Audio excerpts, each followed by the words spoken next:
सहनाववतु सहनौ भुनक्तु सह वीर्यं करवावहै तेजस्विनावधीतमस्तु मा विद्विषावहै।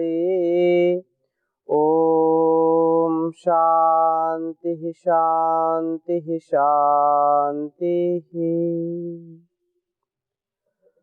वैदिक जीवन पद्धति में अष्टांग योग का यह प्रकरण, जिसमें हम साधन पाद के 30वें सूत्र का स्वाध्याय कर रहे हैं, जिसमें अहिंसा पर विशेष विमर्श, विशेष चर्चा चल रही है कि अहिंसा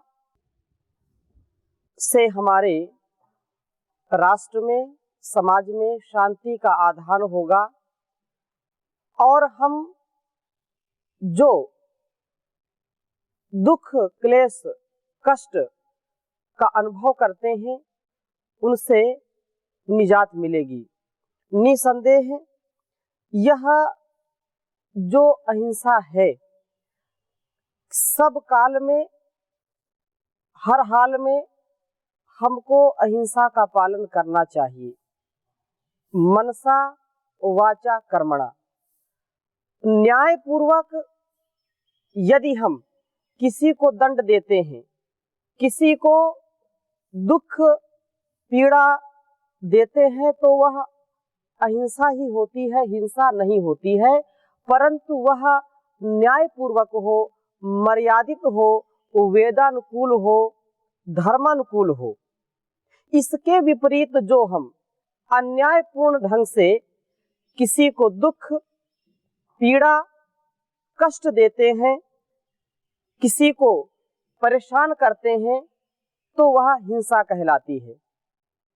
प्रत्येक व्यक्ति का यह कर्तव्य है कि वह इस बात का विशेष ध्यान रखे कि कभी भी न मन से, न वाणी से, न शरीर से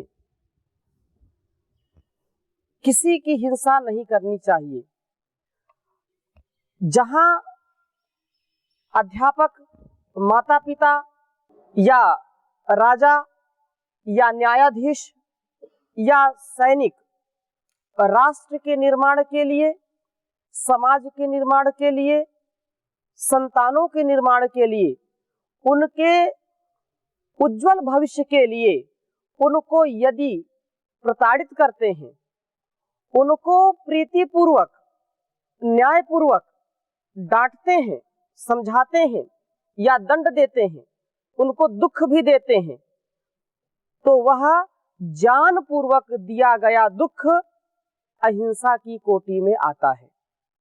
और यदि अज्ञानता में अन्यायपूर्ण ढंग से हम किसी को कष्ट देते हैं, पीड़ा देते हैं, दुख देते हैं, वो चाहे माता पिता ही क्यों ना हो, चाहे वह राजा हो, या जो व्यक्ति दंड का अधिकारी है या जो दंड देने वाला है, दंड का अधिकार जो रखता है, यदि उसने किसी को भी अन्यायपूर्ण ढंग से, क्रोध में आकर के, आवेश में आकर के, अज्ञानता में यदि किसी को पीड़ा देता है, किसी को कष्ट देता है, किसी को दुख देता है, तो वह हिंसा कहलाती है।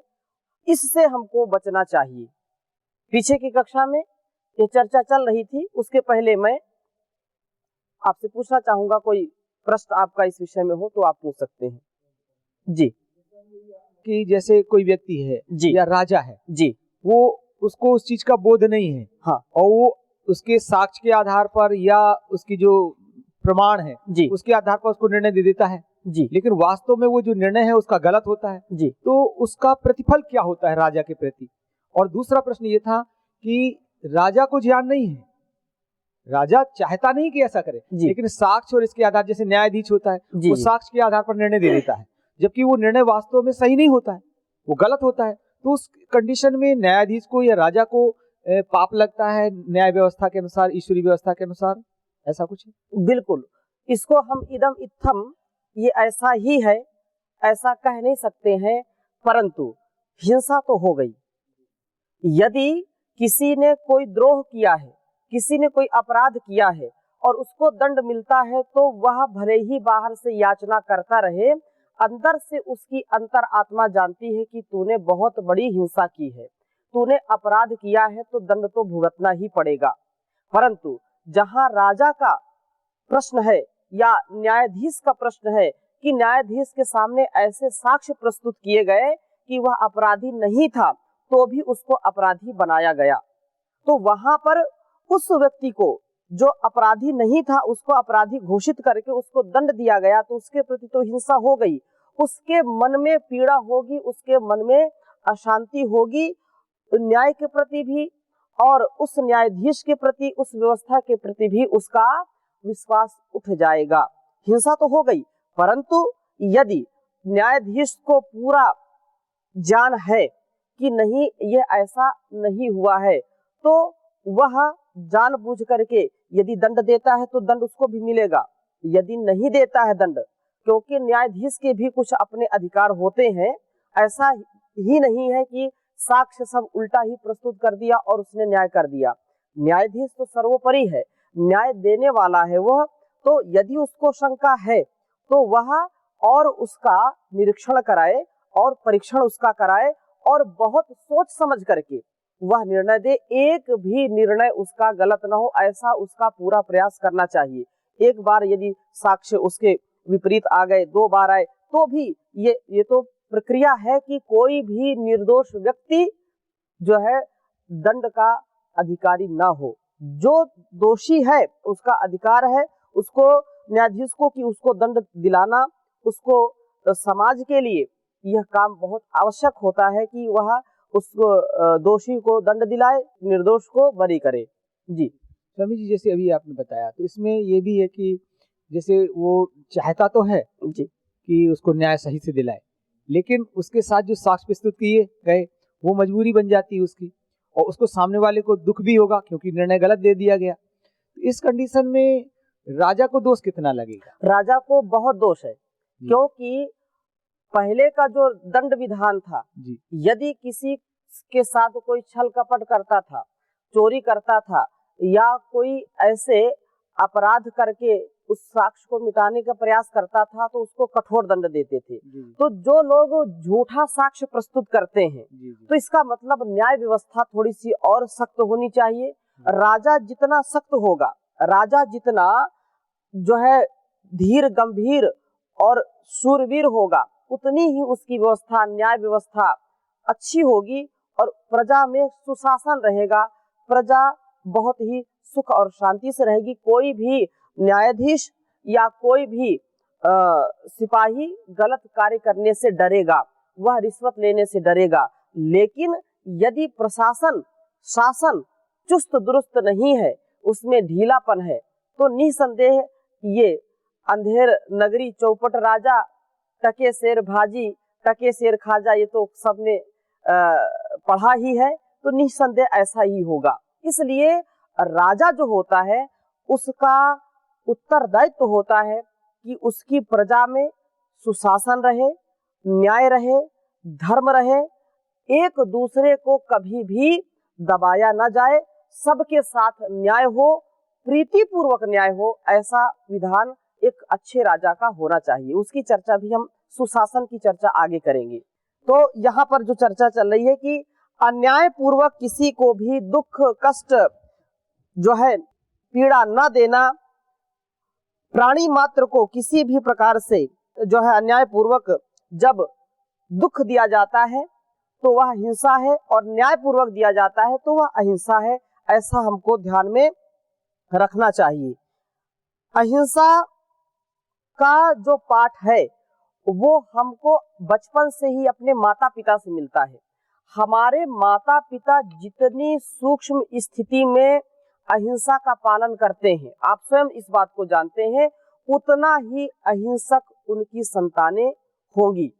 और माता पिता में यदि हिंसा का भाव है, उनकी वाणी में हिंसा है, क्रोध है, छल कपट है या द्वेष की भावना है, तो उन बच्चों में भी वह धीरे धीरे विकसित हो जाता है। तो माता पिता को यह विशेष ध्यान देना चाहिए कि हमसे किसी भी प्रकार की हिंसा ना हो। हिंसा के भाव को हम पनपने ही ना दें। यदि हम अच्छी संतानों को पालित पोषित करके, विद्वान बना करके उनको समाज और राष्ट्र के लिए तैयार करना चाहते हैं, संस्कृति के लिए तैयार करना चाहते हैं, तो इस बात को जरूर समझना चाहिए कि माता पिता या जो हमसे बड़े हैं उनके वाणी में भी कभी छल कपट झूठ क्रोध नहीं आना चाहिए, और न स्वभाव में व्यवहार में कभी ऐसा ना हो। क्योंकि आप स्वयं जानते हैं कि जो भी हमारे स्वभाव में है, जो हम 50% से ज्यादा अपने माता पिता अपने परिवार से सीखते हैं, वही हमारे जीवन में पूरे जीवन वो काम आता है। अन्य जो भी प्रतिशत है शास्त्रों से, गुरुमुख से या अनुभव से हम सीखते हैं, वह तो कभी कभी आलस्य में प्रमाद में छूट जाता है। लेकिन बचपन से जो अभ्यास हम करते हैं अहिंसा का, वह व्यक्ति स्वयं जीते जी मर जाएगा लेकिन कभी भी हिंसा नहीं करेगा, क्योंकि उसको स्वभाव में नहीं है। और जिनके स्वभाव में, जिन्होंने बचपन से हिंसा सीखी है, माता पिता परिवार या उस समाज से हिंसा जिसने सीख ली है, वह स्वभाव में कभी अहिंसक बन ही नहीं सकता है। हाँ, हो सकते हैं अपवाद में बहुत होंगे, बने होंगे, लेकिन अधिकतम की मैं बात कर रहा हूं, वहां पर वह अहिंसा का पालन करने में असक्षम होता है। इसलिए यह जो अहिंसा का पाठ यहाँ से पढ़ाया जा रहा है वैदिक जीवन पद्धति से, जो ऋषियों का संदेश है, उसको हम पुनः आपके सामने रख रहे हैं। अहिंसा परमो धर्मः, ये जो बात कही जा रही है, उस धर्म का, उस यज्ञ रूप का, क्योंकि हमारा जीवन यज्ञी है और ये अहिंसा परमो यज्ञ। ये अहिंसा यदि आप करते हैं, मन से, वाणी से, व्यवहार से, शरीर से यदि आप अहिंसक हैं, तो आपको यज्ञ करने की आवश्यकता नहीं है। यज्ञ करने का आवश्यकता का तात्पर्य यह है कि जो लोग यज्ञ करते हैं निरंतर, लेकिन उनकी वाणी स्वभाव में हिंसा है, क्रोध है, क्रूरता है या छल कपट है, तो अहिंसक कहाँ है? वो तो हिंसा है। दूसरों को कष्ट देते हैं, सुबह शाम यज्ञ करते हैं लेकिन कष्ट देते हैं, तो वह अहिंसक नहीं है। आप यदि पूरा अहिंसा का पालन करते हैं, उदारता पूर्वक जीते हैं, तो आपका जीवन स्वयं यज्ञीय जीवन है। आपको लोग जो है इस दृष्टि से देखते हैं कि वस्तुतः यह इतना उच्च कोटि का स्वभाव वाला व्यक्ति है जिससे हम बहुत कुछ सीखने को हम जो है आतुर रहते हैं या हम तत्पर रहते हैं। ऐसी भावना के साथ एक बार इसका उच्चारण करेंगे। अहिंसा परमो यज्ञः तथा हिंसा परम बलम, तथा हिंसा परम बलम, अहिंसा परमं मित्रम, अहिंसा परमं सुखम। अहिंसा परम यज्ञ है और अहिंसा परम बलम। अहिंसा ही परम बल है, यह बल की पराकाष्ठा है। जो अहिंसक है वह सबसे बड़ा शूरवीर होता है, सबसे बड़ा वह समाज सुधारक हो सकता है, समाज का उत्थान करने वाला हो सकता है, वह सबसे बड़ा बल है। और अहिंसा परमम मित्रम, अहिंसा से बढ़कर के कोई मित्र नहीं है। अहिंसा सबसे बड़ा मित्र होता है। अहिंसा परमम सुखम, जिसके जीवन में अहिंसा है वह व्यक्ति सुखी रहेगा, क्योंकि अहिंसा से उसका स्वभाव निर्मल हो जाता है, उसकी वाणी और व्यवहार बहुत ही शुचिता पूर्वक, पवित्रता पूर्वक वह सबसे व्यवहार करता है। इसलिए इन वाक्यों को यदि हम अपने जीवन में उतार सकें तो हमारा जीवन सार्थक होगा, धन्य होगा। इस दृष्टि से यह बहुत ही उत्तम श्लोक है। और अहिंसा, कुछ लोग जो हिंसा में उतारू रहते हैं और अपने शरीर की पुष्टि के लिए उसी जो है भाव से कि शरीर को अच्छा बनाना, अपने मांस को बढ़ाना, दूसरे निरीह और जिन्होंने कोई दोष नहीं किया है ऐसे पशु पक्षियों को मार करके उनके मांस से अपना मांस जो बढ़ाना चाहते हैं वो बहुत हिंसक है, क्रूर है। उनसे ज्यादा कोई पापी हो नहीं सकता है, क्योंकि वह दूसरों की चमड़ी को उतार करके अपनी चमड़ी बढ़ाना चाहते हैं। तो एक बहुत ही प्रसिद्ध श्लोक महाभारत का है, आपके सामने मैं उसको रख रहा हूं, क्योंकि अहिंसा परमो धर्मा की जहां हम बात कर रहे हैं, वही आज का जो परिवेश है आप देख रहे हैं कि इतनी हिंसा होती है, इतने पशु पक्षियों का जो है वध करने के लिए लोगों ने लाइसेंस ले रखे हैं, जो कि हमारे लिए, हमारे कल्याण के लिए अति घातक है। आपके सामने यह एक श्लोक मैं रखने जा रहा हूं, महाभारत का श्लोक है, स्वामांसम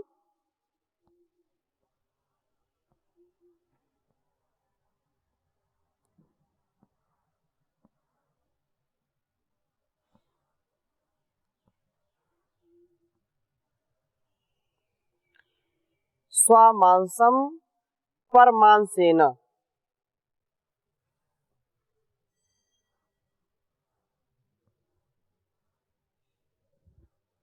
स्वामांसम परमांसेन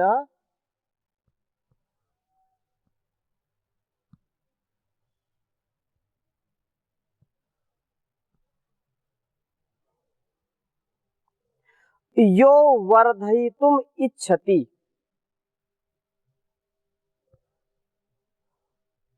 यो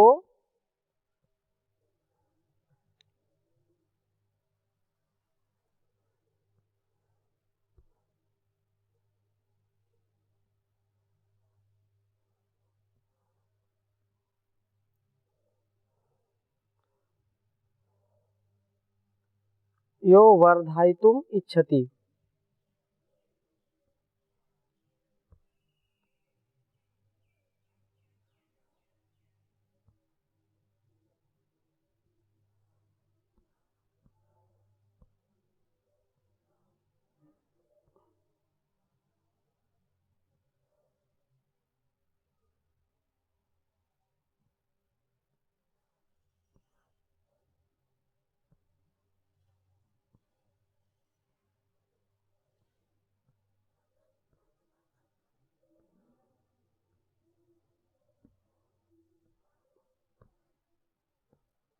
यो वर्धयितुम इच्छति।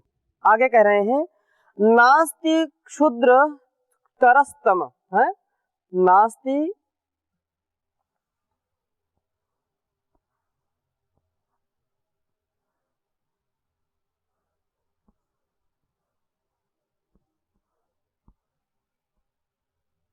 नास्ति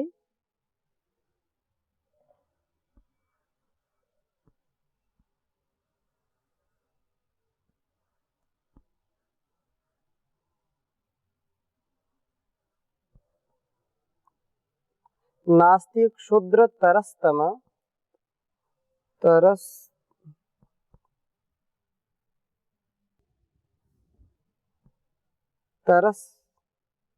कस्मात कस्मात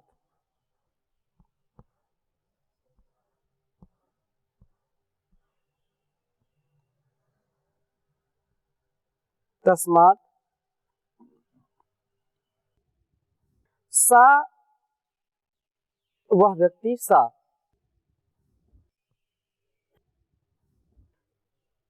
सा नृशंस,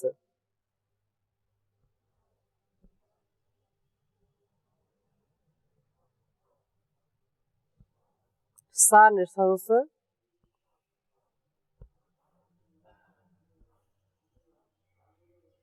सा निशंस तरो नरः।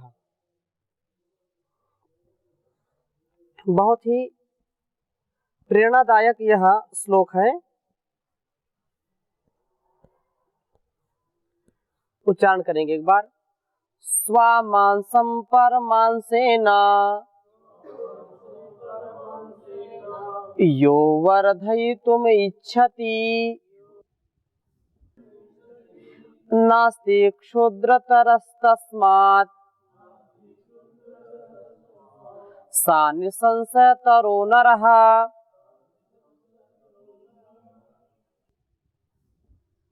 जो व्यक्ति स्वमांसम परमांसेन अपने शरीर के मांस को दूसरों के मांस के द्वारा वर्धयितुम इच्छति बढ़ाना चाहता है। मांस दो प्रकार से आप समझ सकते हैं। एक मांस ये है, क्योंकि जो कुछ ग्रंथों में मांस शब्द आता है कहीं कहीं, तो मांस शब्द का मतलब ये होता है जो वस्तु या जो पदार्थ गूदेदार होता है। जैसे घृत कुमारी की एक पत्ती को आप लीजिए तो मोटा होता है, गूदेदार होता है। तो जो भी मांसल चीजें होती हैं उसको भी मांस कहते हैं, लेकिन उसका लोगों ने उल्टा अर्थ लगाया और इस मांस का जो लोग मांसाहारी हो गए। जबकि कुछ ग्रंथों में मांस शब्द का, क्योंकि हमारे बहुत ही विद्वान आचार्य प्रचेता जी ने कई बार इसकी चर्चा की कि मांसल चीजों को, जो गूदेदार चीजें होती हैं जिनमें गूदा होता है, वो मांसल चीजें कहलाती हैं। घृत कुमारी है या ऐसे कोई फल है, कंद मूल आदि, वो मांसल होते हैं। उनका सेवन हमारे लिए सात्विक आहार के रूप में कर सकते हैं।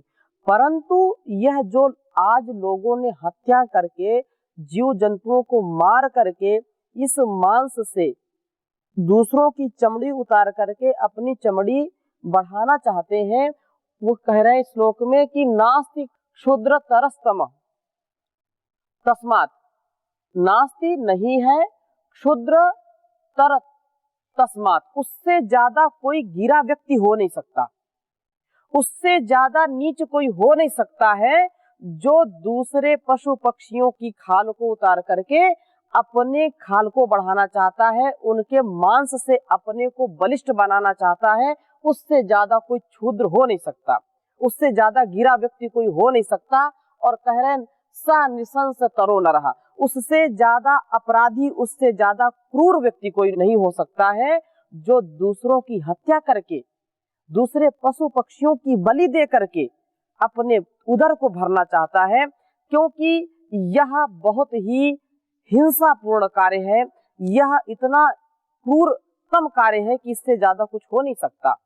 हम यदि किसी के जीवन को सुरक्षित नहीं कर सकते हैं, किसी को जीवन दे नहीं सकते हैं, तो जीवन लेने का अधिकार हमारा नहीं है। इसलिए इस बात का पूरा हमको ध्यान रखना चाहिए कि हम जीवन देने वाले बने, जीवन लेने वाले नहीं।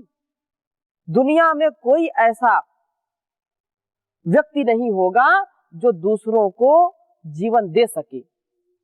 हाँ, यदि वह वैद्य के रूप में है, डॉक्टर के रूप में है, या आचार्य के रूप में उसको आध्यात्मिक जीवन प्रदान करता है, या डॉक्टर उसको नया जीवन प्रदान करता है, तो उसके प्रति कितनी कृतज्ञता हमारी हो जाती है। वो साक्षात हमको भगवान ही लगता है, ईश्वर ही लगता है, क्योंकि उससे हमने जीवन अपना पाया है। तो हमको ऐसा ही सोचना चाहिए कि हम अपने जीवन के लिए इतना प्रसन्न हो जाते हैं तो दूसरों का जीवन भी हमारे जैसा ही जीवन है। हमको कभी भी ऐसा व्यवहार नहीं करना चाहिए जिसके जीवन में खतरा हम बन सके। हमको कोई अधिकार नहीं है कि हम उनकी हत्या करें या उनके जो है पशु या पक्षियों के बच्चों की हत्या करें। ये हमारे लिए निंदनीय है, इससे ज्यादा कुछ निकृष्ट हो नहीं सकता है। तो उन लोगों को सोचना चाहिए कि परमात्मा ने हमको सबसे ज्यादा बुद्धिमान बनाया है। मनुष्य सभी जीवों में सर्वश्रेष्ठ है, लेकिन कर्म की दृष्टि में जिन्होंने जानपूर्वक अपना आचरण नहीं किया है, भक्ष अभक्ष को नहीं समझा, क्या खाना क्या नहीं खाना, उन्होंने पशु से भी नीचे अपने को गिराया है। यह श्लोक आपके सामने जो कह रहा है कि देखो, जैसे सिंह है, वह मर भी जाए तो भी घास नहीं खा सकता, क्योंकि परमात्मा ने उसको वैसा बनाया नहीं। वो घास खा करके जीवित नहीं रह सकता है, उसको मांस ही खाना पड़ेगा, खाएगा ही वही। बकरी को चाहे वह भूख से तड़प तड़प करके मर जाए, लेकिन कभी वो जो है मांस नहीं खा सकती, उसको घास भूसे में ही उसकी सदगति है। यदि उसको मांस खिलाएंगे तो भी वह उसके लिए उचित नहीं है। ऐसे ही जो पशु पक्षी परमात्मा ने जैसे उनको नियम में बना दिया, नियम में बांध दिया है, विधान जैसा उनके लिए हो गया है, वैसा वो आचरण करते हैं। लेकिन मनुष्य को यह सोचना चाहिए कि वह कितना नृशंस और कितना क्रूर हो गया है, जबकि उसके लिए दुनिया में कितने प्रकार के फल फूल, कितने प्रकार के मेवा मिष्ठान उस परमात्मा के द्वारा प्रदत्त हैं, लेकिन उनमें उसकी तृप्ति नहीं होती, उसकी संतुष्टि नहीं होती है। तो ऐसी वासना जो जीव की, जो जिह्वा है, उसकी वासना में, उस स्वाद के चक्कर में यदि हम किसी की हत्या करते हैं, किसी जो है पशु पक्षी की बलि देते हैं, तो इससे ज्यादा निकृष्ट और इससे ज्यादा क्रूरता का कोई कार्य हो नहीं सकता है। आज इस बात को बड़े खेद के साथ आप सुनते हैं, विदेशों में भ्रूण हत्याएं होती हैं और उन भ्रूण को बड़ी बड़ी दुकानों में सजाया जाता है, उनको बड़े बड़े ऊंचे ऊंचे दामों में खरीद करके लोग खाते हैं। इससे ज्यादा दैत्य, इससे ज्यादा राक्षसी कार्य क्या हो सकता है। हम अपनी संस्कृति को समझें, अपने ज्ञान विज्ञान को समझें, मानवता, परस्परता और सात्विकता को धारण करेंगे, तब जाकर के हम एक इंसान के रूप में प्रसिद्ध होंगे, इंसानियत हमारे अंदर आएगी। नहीं तो शैतान बनने में कोई देर नहीं है, इसी के अंदर इंसान भी है, इसी के अंदर शैतान भी है। तो ज्ञान से हम इंसान को जगाएं, शैतान को न जगाएं। इसकी चर्चा हम और अगले भाग में करेंगे। अभी यहीं तक। ओम शांति शांति शांति।